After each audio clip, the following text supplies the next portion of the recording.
Hey Waffle Gang, I do hope you are well. My name is Mark and today we're checking out some more relationship stories, and if you do love a Reddit story, why not consider hitting that like, subscribe, maybe that notification bell too.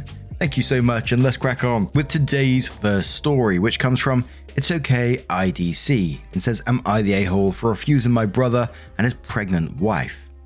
I, 21 female, have a boyfriend, 22 male, of 3 years, who has ASPD, which is antisocial personality disorder.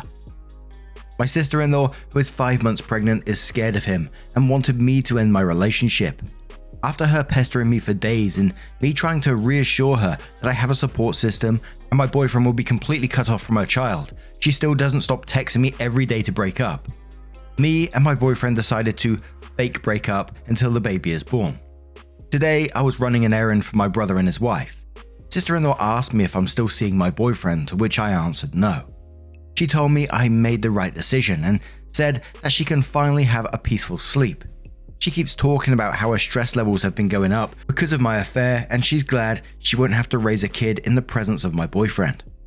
This is where I might be the a-hole. Sister-in-law asked me if I will move in with them.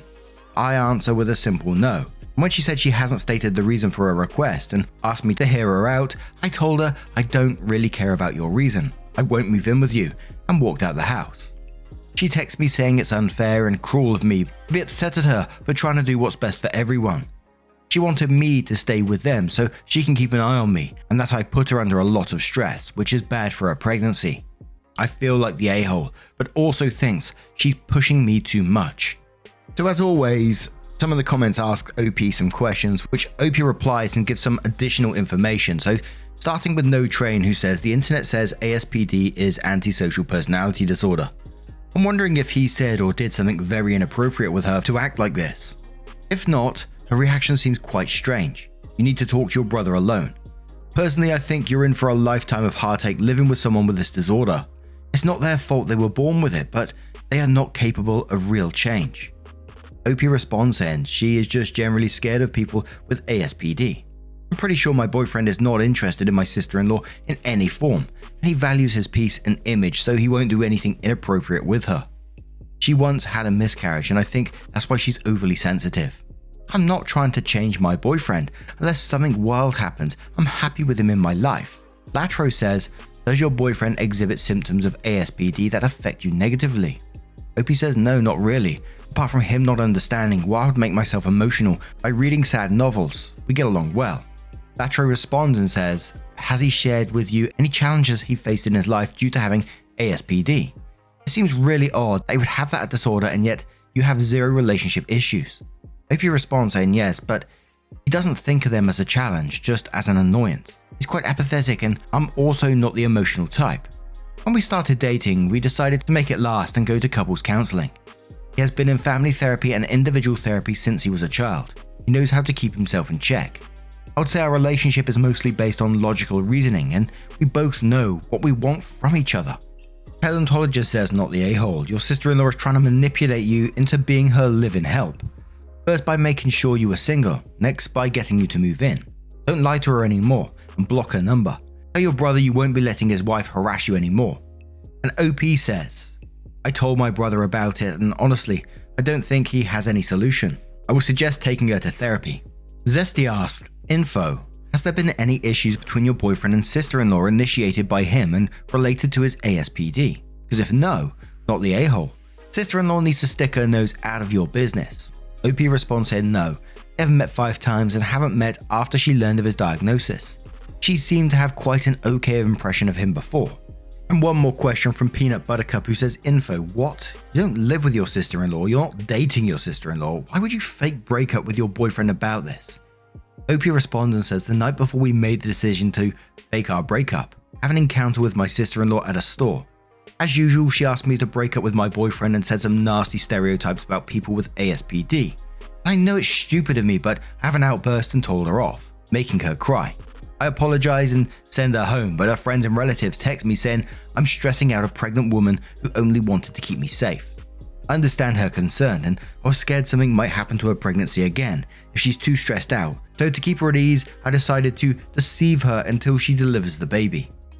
So then OP comes in to edit the post and says, my brother had a talk with my sister-in-law and she called me to apologize for her behavior. I came clean about the fake breakup. She says it's wrong of her to assume the worst in my boyfriend. My brother asked her what she would do if their child was unfortunate enough to have the same diagnosis, and that changed her perspective.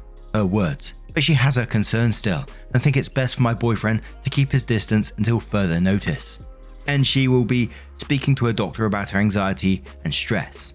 She also offered to apologize to my boyfriend, but my boyfriend says he doesn't care about some petty words and to tell her to manage her own health, both mental and physical. Thanks everyone for your concern and advice. And to all those that made unnecessarily rude comments about my boyfriend and our relationship, learn some empathy. OP also added some more information because people were saying that maybe he's isolating her and say not to say you're wrong, but my boyfriend doesn't try to push my family away. When I tell him about my sister-in-law's concern, he said, I want to cut her off. I can lie to her for the time being. Me and my boyfriend don't live together and I'm not too close to my sister-in-law, so it's not that hard to keep my relationship a secret. About our relationship. I'm willing to stay in a relationship as long as all my needs are met, and we're only in our 20s, nothing is for sure. I'm aware things might take a dark turn and I'm fully prepared to leave the relationship if I have to. OP continues, she's stigmatizing ASPD. I know my boyfriend better than my sister-in-law. I'm not denying that he is capable of doing great harm, but I have a great understanding of his motive and priorities.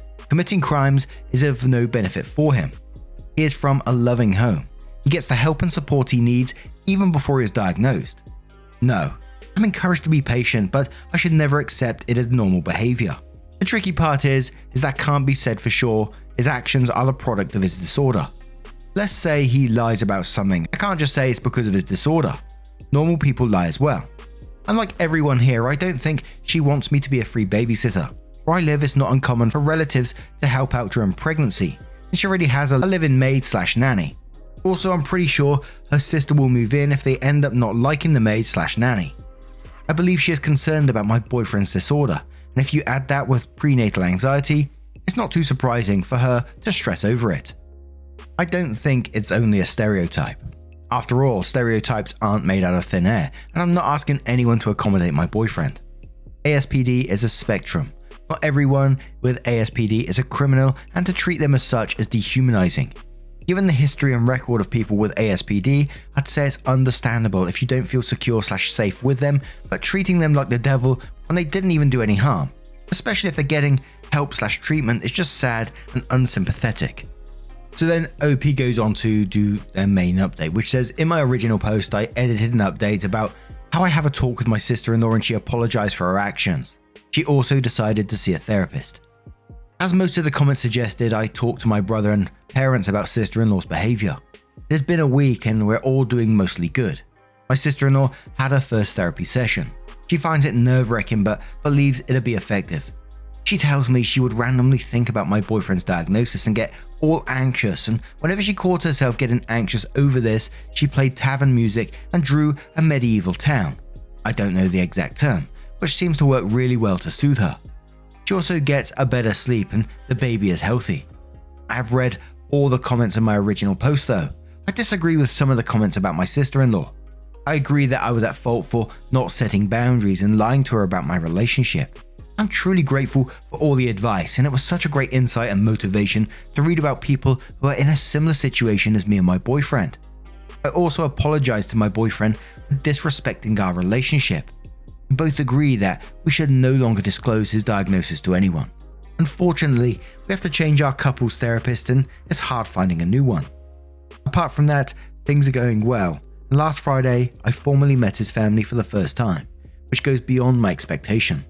Again, I'd like to say thank you for all your support and advice. And OP just went on to say that a change in therapist because their therapist sadly passed away. Now, what do you guys make of this situation? Let me know your thoughts down in the comments below. Let's move on to the next story from Wolfie Love 1 from the True Off My Chest subreddit, and says, I didn't tell my husband. My partner 31 male and I 25 female. I have our second child and he hasn't been working due to an in-work injury. So for the past 2 going on 3 months, it's been very stressful for us. My paternal aunt gave me half of what she got from selling my grandma's house, her mother. She inherited it last year due to my grandmother passing away, and she spent 6 months getting my moochers of a father and brother out of the house and fixing it up. We haven't spoken since the funeral, and last week she called to meet for lunch, and when I went, she handed me a check worth over $200,000. I didn't understand, but she said my grandma thought of me as a daughter, and I was the only one other than her who took care of her and my grandpa, and while they didn't have the money to give me, she sold the house and after talking to her husband decided I deserved half of it. My hormones were everywhere, and she had to help calm me down because we were in so much debt. I felt so thankful. She told me she wasn't giving anything to anyone else and would prefer me not to tell anyone, so I didn't. I put it in my account, and once it cleared, I began slowly paying off my husband's and my debt. I paid people back that had loaned us money, cleared our credit cards, paid our car off, put $10,000 in our daughter's savings account, and planned to make one for our second child when it's born. I didn't tell my husband because we have separate finances and have since we got together. He doesn't even know what our debts were or how far behind we were, so I didn't think he would notice. But he watches his credit, and when he says it went up and that I had received a letter from my community college and my debt was paid, he asked me. I told him my aunt gave me money, but not how much, and he tried accessing my bank account. When he couldn't get in, he took my debit card without me knowing and went to an ATM and saw the balance. He yelled at me for hiding it. I told him it doesn't matter because we were no longer in debt and we could finish our degrees. He walked out and hasn't spoken to me in 3 days. I requested a new debit card and changed my information regarding my account because now I don't trust him not to try to buy something. I admit I should have told him, but it's not like he knows how much money I make from my job. I don't know what to do. Opie then edits the post and says, okay, so reading the comments, I need to answer some questions. 1, he doesn't like my family at all. I met him when I was a kid because he was my older brother's best friend. Things changed when we got together when I was 19 and they don't speak anymore. He avoids anything to do with my family. 2, most of our relationship is great. We agreed to have 1 kid because I dreamed of being a mum. But during pregnancy, he treated me like crap. And even after our daughter was born, he continuously made me feel like a bad mum for asking him for help when I was exhausted and he just wanted to play games or drink. He only started helping and being supportive after being separated for a few months and us getting counseling. 3, he and my daughter both have my last name. 4, I wanted joint finances when we got married and he didn't.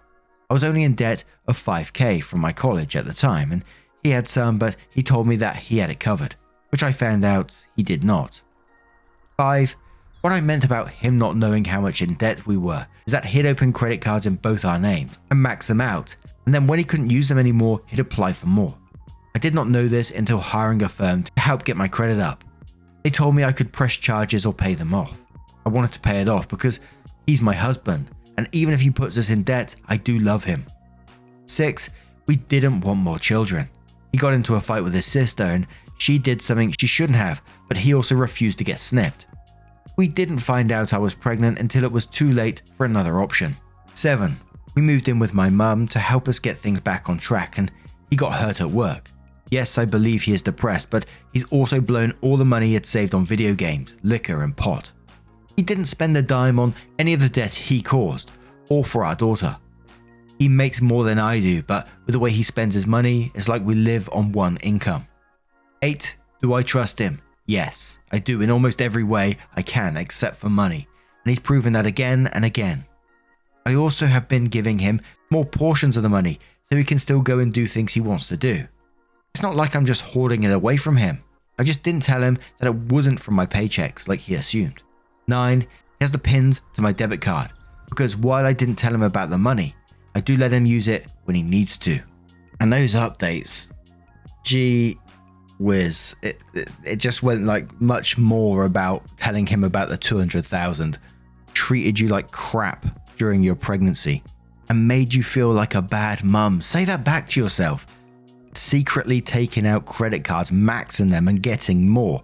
Constantly wasteful with all his wages and then using your money. Secretly taking your debit card to go and see the balance. I just feel like you need to lock down your finances and really evaluate this situation for what it is. Reread what was wrote here. Holy moly. So OP adds some comments down below that in replies to someone. So they said, I've tried multiple different birth controls and the side effects make it difficult. However, my doctor and I have decided to tie my shoes because I've had multiple miscarriages and high-risk pregnancies. I didn't plan on having any more kids, but his sister poked holes in our condoms, and by the time we found out I was pregnant, we couldn't get an abortion in our state due to being past 6 weeks. His sister ruined that for us by poking holes in them after they got into an argument. I didn't react well to birth control, and because of my age, a doctor won't make it more permanent. Not at all, and he didn't want more kids either, but refuses to get snipped. It took me going to 4 different doctors to find someone that would do it. Then someone asked about the sister-in-law and says, no, we cut contact when we discovered I was pregnant. We told his family and she just laughed and threw it in our faces that she had the upper hand. We haven't spoke to her since we found out 6 months ago. What the hell? Then OP updates the post 3 days later and says, I'm not sure if this is how you update, but I figured I would go ahead and try. If you're watching my post, thanks for the advice, and even if some of the comments weren't that nice, I'm still thankful. Over the last 3 days, I've spoken to my mum and my in-laws. My husband reached out to her that he didn't want to be with me anymore, but it wasn't because of the money. It was because he felt forced to get married and have a baby, and even though we got pregnant with a second one, because of his sister, he still blames me. 6 years together and felt like he refused to talk about it, even when we were in counselling. I asked his mum what he wanted to do because he wasn't answering my phone calls or messages, and she said she sent him money for a plane ticket so he could go to her. I'm heartbroken that she didn't tell him or try harder for his kids. After all, his dad left him and his siblings.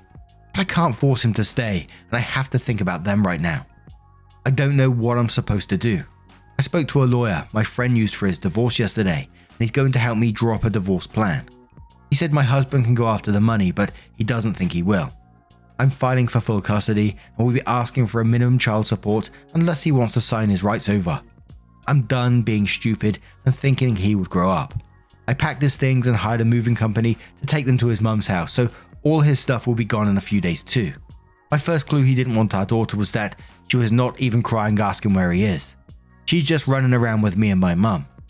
I did send him a little bit of money for his travels and told his mum I'll send the divorce papers as soon as I get them.